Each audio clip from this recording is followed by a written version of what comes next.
Okay so hello everyone, इस video में हम लीड कोड कॉन्टेस्ट 356 का प्रॉब्लम थर्ड डिस्कस करेंगे। तो बेसिकली क्या है प्रॉब्लम स्टेटमेंट एक बार समझते हैं इधर। ओके तो हमें तीन स्ट्रिंग्स गिवन होंगी, strings let's say A comma B comma C. Okay ये तीन स्ट्रिंग्स गिवन है। ओके अब हमें करना क्या है, तो हमें एक ऐसी स्ट्रिंग रिटर्न करनी है टी जिसमें ये तीनों स्ट्रिंग एज अ सब स्ट्रिंग प्रेजेंट हो और ये टी जो है वो मिनिमम लेंथ की होनी चाहिए। Okay minimum length, let's say अगर वो मिनिमम लेंथ x है तो x लेंथ की मल्टीपल स्ट्रिंग्स पॉसिबल है, तो हमें वो स्ट्रिंग रिटर्न करनी है जो लेग्स को ग्राफिकली स्मॉलर हो। ओके इतना सा प्रॉब्लम स्टेटमेंट है। हमें एक ऐसी स्ट्रिंग रिटर्न करनी है जिसमें ये तीनों स्ट्रिंग एज अ सब स्ट्रिंग प्रेजेंट हो और वो मिनिमम लेंथ की होनी चाहिए प्लस लेग्स को ग्राफिकली स्मॉलर होनी चाहिए। अब देखिए जैसे एक एग्जांपल लेते हैं, जो पहला टेस्ट केस है क्या है, हमें गिवन है a equal to A B C okay and b equal to B C A okay and c equal to triple A.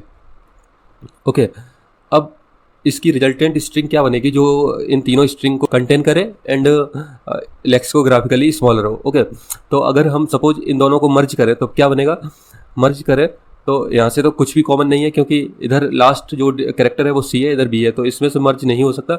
But तो एज इट इज इन स्ट्रिंग को लिख देंगे ए बी सी है। ओके जब हम मर्ज इस ऑर्डर में करें A B and C means A first होगा देन बी होगा उसके बाद सी होगा। अगर इस ऑर्डर में मर्ज करें तब क्या आएगा, इसमें से लास्ट कैरेक्टर देखेंगे मैच कर रहा है तो फिर उसके लास्ट वाला देखेंगे, जितने मैच कर जाए उतने मीन्स हमें रिपीटेडली नहीं लिखने हैं, हमें कोशिश करनी है कि शॉर्टर स्ट्रिंग बनाए। ओके तो इन दोनों को मर्ज करके आया ए बी सी है। अब जब इसे मर्ज करेंगे तो इसमें हमें पता है ये एक करेक्टर जो लास्ट वाला करेक्टर है ए, ये दोनों में मैच कर रहा है, इसका फर्स्ट करेक्टर है इसका लास्ट करेक्टर है, तो ये भी स्ट्रिंग बन सकती है A B C A and double A. Okay तो ये जो स्ट्रिंग है वो यहाँ पे लाई कर रही है, ये वाली स्ट्रिंग वो इतने बीच में लाई कर रही है और ये वाली स्ट्रिंग यहाँ पे है। ओके अब एक स्ट्रिंग और पॉसिबल है, अगर हम इस स्ट्रिंग को ऐसे मर्ज करें सी ए बी मीन्स सी को सबसे पहले then A then B. Okay अब जैसे इस केस में क्या होगा, ए बी सी है। अब यहाँ पे अगर इसे सबसे आगे रखेंगे तो क्या होगा, triple A B C okay triple A B C है। ओके अब ये स्ट्रिंग, अब आप देखिए दोनों की लेंथ क्या है 8, यहाँ पे भी इसकी लेंथ 8 है और यहाँ पे भी इसकी लेंथ 8 है। ओके अब देखने वाली बात है लेक्स को ग्राफिकली स्मॉलर कौन सी है, ये वाली स्ट्रिंग, तो हम इसे रिटर्न करेंगे। ओके बस इतनी सी प्रॉब्लम स्टेटमेंट है। अब मेन चीज़ क्या है, इन्होंने यहाँ पे बोला है जो A1 जो ए बी सी इनकी जो लेंथ होगी वो रहेगी less than equal to 100। Okay तो हम सोच सकते हैं कि क्या कोई ब्रूट फोर्स अप्रोच लगा सकते हैं, क्योंकि इसमें अगर n क्यूब भी सॉल्यूशन होगा तो वो चल जाएगा क्योंकि 100 तक है। ओके तो हम इसे ब्रूट फोर्स से ही करेंगे, हो सकता है इसका ऑप्टिमाइज सॉल्यूशन हो बट डोंट वरी क्योंकि कंस्टेंट काफ़ी स्मॉलर है तो चल जाएगा। अब देखिए हम करेंगे क्या कि ये तीन स्ट्रिंग्स हैं तो इनके टोटल कॉम्बिनेशन क्या हो सकते हैं, A B C B C A B A C okay C A B A, तो ये टोटल 6 परमुटेशन पॉसिबल है 3 फैक्टोरियल। ओके अब ये 6 के 6 तरीके से अगर स्ट्रिंग को मर्ज करेंगे तो इसका भी कुछ आंसर आएगा, इसका भी कुछ आंसर आएगा, इसका भी आएगा, ऐसे करके। ओके तो हम इनमें से वो स्ट्रिंग चूज करेंगे जो मिनिमम लेंथ की। अब सपोज ये भी लेंथ 8 का आया निकल के, ये भी लेंथ 8 का आया, बाद बाकी ये 9 का, ये 10 का, ये 11 का, ओके ये 12 का। तो अब मिनिमम वाले कंसीडर करेंगे 8 एंड 8, फिर इनमें देखेंगे लेक्स को ग्राफिकली कौन सा स्मॉलर है उसे कंसीडर किया जाएगा, उसे रिटर्न कर देंगे। ओके अब देखिए हम क्या करेंगे, ये 6 की 6 पॉसिबिलिटी तो चेक करेंगे बट मर्ज फंक्शन कैसे लिखेंगे। ओके तो मर्ज के लिए मैंने ब्रूट फोर्स अप्रोच क्या सोची थी उस टाइम पे कि लेट से हमारी कोई स्ट्रिंग है A B C D E F. Okay इस तरह से स्ट्रिंग है, एक दूसरी स्ट्रिंग है जो है सी डी ई एफ आई जे के। ओके अब देखिए मैंने क्या किया था कि अगर हम मर्जिंग ऐसे कर रहे हैं, जैसे ये ए स्ट्रिंग है ये बी स्ट्रिंग है, ओके ये बी स्ट्रिंग है, और हम अगर मर्जिंग कुछ ऐसे कर रहे हैं कि यहाँ पे हम लिख रहे हैं ए कॉमा बी मीन्स ए पहला होगा उसके बाद बी ऐड होगा। ओके तो क्या होगा इसमें, अब देखिए जैसे ए को हमने सी से कंपेयर किया नहीं मैच किया आगे बढ़ गए, बी को सी से कंपेयर किया नहीं मैच किया आगे बढ़ गए। अब देखेंगे सी मैच किया, ठीक है तो दोनों पॉइंटर को आगे बढ़ाया, एक यहाँ पे पॉइंटर होगा एक यहाँ पे, ओके दोनों को आगे बढ़ाया। फिर हम आए डी मैच कर रहा, ओके यहाँ पे पॉइंटर है, फिर हम आए यहाँ पे ई मैच कर रहा, ओके एफ एफ भी मैच कर रहा। तो हमें पता है कि अगर किसी इंडेक्स से इसके लास्ट इंडेक्स तक सारे कैरेक्टर अगर मैच कर जाते हैं तो हम उन्हें सिर्फ एक बार लिखेंगे और इस स्ट्रिंग के जितने बचे हुए कैरेक्टर लिखेंगे उसे इसके बाद लिख देंगे आई जे के। तो आप देखिए ये पूरी स्ट्रिंग एज अ सब स्ट्रिंग प्रेजेंट हो जाएगी इस वाली स्ट्रिंग में। ओके, ये थोड़ा सा मेन कॉन्सेप्ट है इस मर्ज फंक्शन को लिखने के लिए। ओके, तो हम इस तरह से मैचिंग करेंगे। ओके, इन बिटवीन लेट से अगर यहाँ पे होता अगर जेड, ओके, तब क्या होता, सी और डी तो मैच करते बट ई मैच नहीं करता। ओके,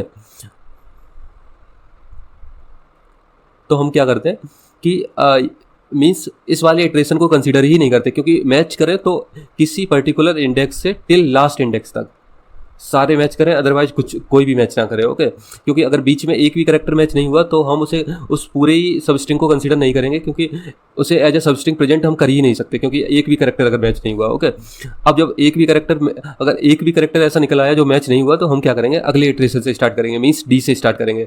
ये सब कुछ रफ हो जाएगा यहाँ से जो भी इस इटरेशन में हुआ है, और स्टार्टिंग होगी अगले इंडेक्स से, मीन्स डी से। अब डी को कंपेयर करेंगे सी से, क्या मैच कर रहा नहीं कर रहा, तो आगे बढ़ जाएंगे। सी को मीन्स इस लूप में स्टार्ट हम 0 से ही करेंगे हमेशा, और ये वाले इंडेक्स को बढ़ाते चलेंगे, और अगर मैचिंग कर रहे हैं तो दोनों को बढ़ाएंगे। ओके, ई मैच नहीं कर रहा, आगे बढ़ जाएंगे। एफ देखेंगे, एफ सी से मैच कर रहा नहीं कर रहा, आगे बढ़ जाएंगे।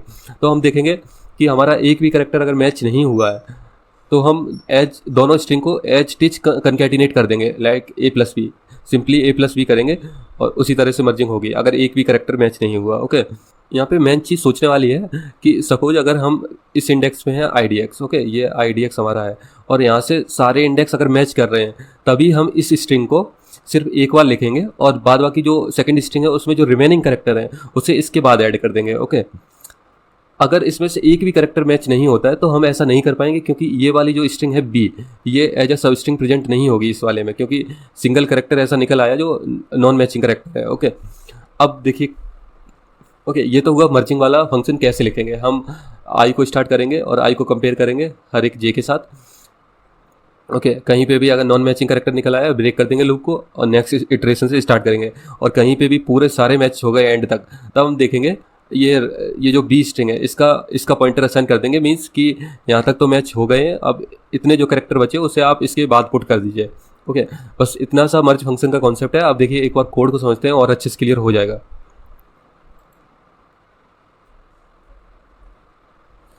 ओके, तो आप देखिए यहाँ पे क्या मैंने एक वेक्टर बनाया है स्ट्रिंग्स का, जिसमें सारी पॉसिबिलिटी वही जो मैंने आपको डिस्कस किया था 6 पॉसिबिलिटी होंगी, उस तरह से एक फंक्शन कॉल किया होगा। अब ये फंक्शन क्या करेगा, जिस ऑर्डर में स्ट्रिंग पास हो रही है, ओके, जैसे यहाँ पे ए बी सी, तो ए सबसे पहले ए को लाएगा, देन बी को, देन सी को। ओके, इस ऑर्डर में मर्ज करेगा, और ये ऐप क्या करेगा, सिंपली 2 स्ट्रिंग का ऑर्डर बताएगा मर्ज फंक्शन को कि अभी आपको इन दोनों को मर्ज करना है, फिर इन दोनों को मर्ज करना है, फिर इन दोनों को। ओके, तो वही किया मैंने ऐप में, क्या किया, फाइनल str बनाया जो कि एम्प्टी है शुरू में, एंड फिर मर्ज स्ट्रिंग को कॉल किया ए एंड बी पास करके। ओके, अब इनका जो रिजल्टेंट आएगा उसमें पास करेंगे, उसके साथ पास करेंगे सी को, जो भी फाइनल str आएगा उसे हम रिटर्न कर देंगे। ओके, और मर्ज स्ट्रिंग फंक्शन कैसे लिखा है कि जैसे वही आई डी एक्स हमने माना -1 है। ओके, आई स्टार्ट किया आई 0 से, I less than S dot size. Okay, S हमारा है पहला स्ट्रिंग और टी है हमारा second string, means S plus T, इस ऑर्डर में हम मर्ज करेंगे। अब देखिए यहाँ पे लेफ्ट एंड राइट 2 पॉइंटर बनाए, मैंने आपसे बोला था जो बी वाली स्ट्रिंग का पॉइंटर होगा वो हमेशा 0 से स्टार्ट होगा। ओके, और जो हमारी ए स्ट्रिंग है वो आई मीन्स जिस इंडेक्स में हम खड़े हैं वहाँ से स्टार्ट होगा। अब देखिए left less than S dot size है, राइट वो तो आपको समझ में आ रहा होगा, दोनों अगर मैच कर रहे हैं तो दोनों को बढ़ा दो, अदरवाइज एक भी मैच नहीं कर रहा लूप को ब्रेक कर दो। ओके, इंडेक्स नेक्स्ट इंडेक्स से हम बात स्टार्ट करेंगे। एनी हाउ जो हमारा लेफ्ट पॉइंटर है वो एस डॉट साइज तक पहुंच गया, मीन्स सारे कैरेक्टर मैच हो गए हैं टिल ith इंडेक्स से। ओके, ith इंडेक्स से सारे कैरेक्टर मैच हो गए। ओके, तो हम इसमें क्या असाइन कर देंगे, राइट वाला पॉइंटर, जो बताएगा कि राइट के इतने तो कैरेक्टर मैच हो गए हैं, अब इतने जो बचे हैं उन्हें हमें इसके पीछे कॉन्कैटिनेट करना है। सपोज एक टेस्ट केस आएगा इसमें ऐसा, जैसे एक बार समझते हैं क्या है, let's say A B C D E F. Okay, ये स्ट्रिंग है ए, और एक हमारे पास स्ट्रिंग है बी जो कि होगी सी डी ई। ओके, अब आप देखिए ये जो स्ट्रिंग है एज ए सब स्ट्रिंग प्रेजेंट है इसमें ऑलरेडी, तब क्या होगा कि हम सी से मैच स्टार्ट जब करेंगे तो सी मैच कर जाएगा, डी मैच कर जाएगा, ई मैच कर जाएगा। अब जैसे ही हम एफ पे जाएंगे तो हम देखेंगे ये वाली स्ट्रिंग का राइट पॉइंटर नल को पॉइंट कर रहा है, मीन्स अब कोई करेक्टर है ही नहीं इसके आगे, ओके, प्रेजेंट ही नहीं है इसके आगे। तब क्या होगा, तो उस केस में हम क्या करेंगे, इस स्ट्रिंग को ही रिटर्न कर देंगे, क्योंकि इसमें कुछ भी कॉन्केटिनेट करने की जरूरत नहीं है, क्योंकि इसमें विदाउट परफॉर्मिंग एनी ऑपरेशन इसमें स्ट्रिंग बी ऑलरेडी प्रेजेंट है, ओके। तो इस केस में क्या करेंगे, हम डायरेक्ट ए को रिटर्न कर देंगे। अब यही कंडीशन मैंने यहाँ पे लिखी हुई है कि अगर right equal to T dot size हो जाए इन बिटवीन, ओके, जब लेफ्ट एस साइज के बराबर नहीं हुआ और राइट हो गया तो हम सिंपली रिटर्न कर देंगे एस को।